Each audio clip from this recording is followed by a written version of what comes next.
Hello Philippines, good afternoon. Once again, nandito naman tayo sa Davao Beach Club. Kuha tayo ng panibagong update sa ginawang tulay, Davao Tunnel Bridge. Ito na po yung harapan mga ka-viewers ko. Yan, binakura na ng kulay blue. Yan ang landing ng tulay dyan. So, hindi pa nila ginatrabaho kasi ginauna nila yung sa loob mga ka-viewers ko. Okay, yan po. Pero may gawa na ng kuryente dito sa harapan, no? Kulang na dito yung ano lang, yung tubig, ita-transfer yung water district. Yan mga ka-viewers ko. Okay, punta tayo dun sa loob.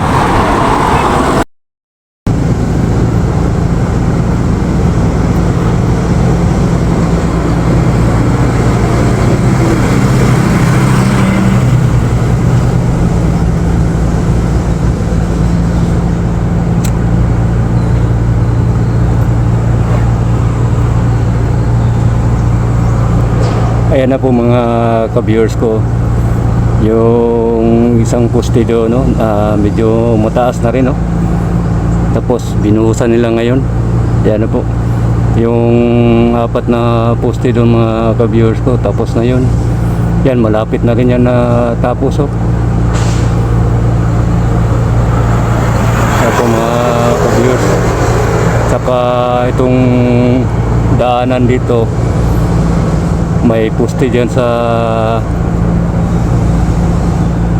halos sa kalahati, nasa gitna, kaya naggawa sila ng panibagong daanan para dyan na magdaan. Yan mga ka-viewers ko.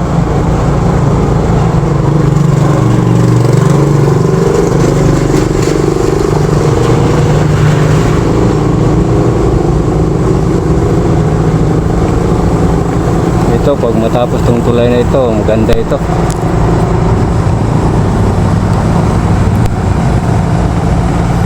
Yan, at saka dito sa loob, yan na po mga ka-viewers ko. Yan, may poste na dyan. Bali, dalawa yan.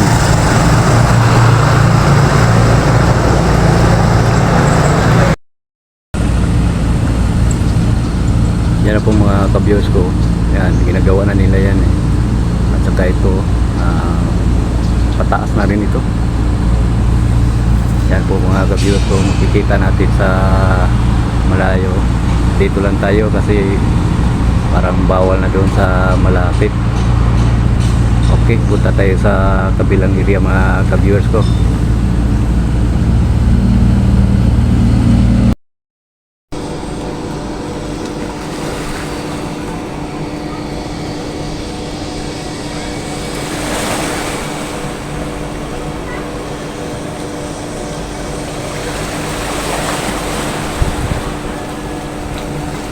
Okay mga ka-viewers ko, nandito tayo sa dagat. Ang ganda ng dagat, sarap maligo, wala masyadong alon.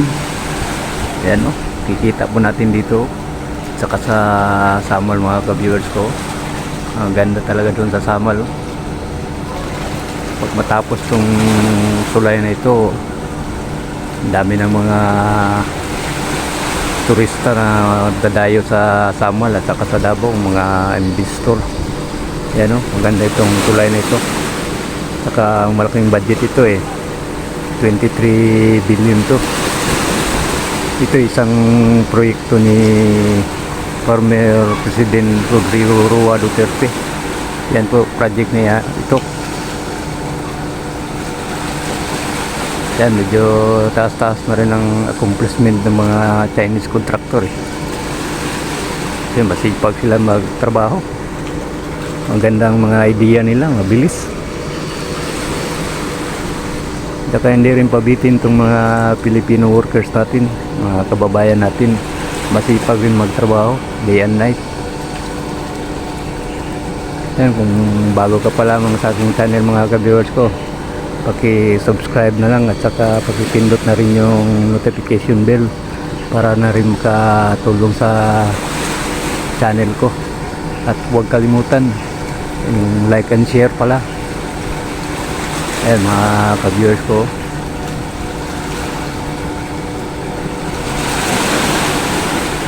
Magandang proyekto ito eh. Ito ang inaabangan-abangan ng mga Dabawinyo at taga Samal, itong tulay na ito. Tagal na ito na plano ng gobyerno. 1974 pa yata ito ang plano nito, pero ngayon rin natupad.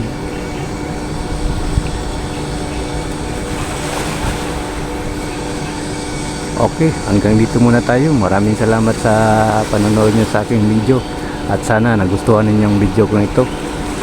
Maraming salamat. God bless you all.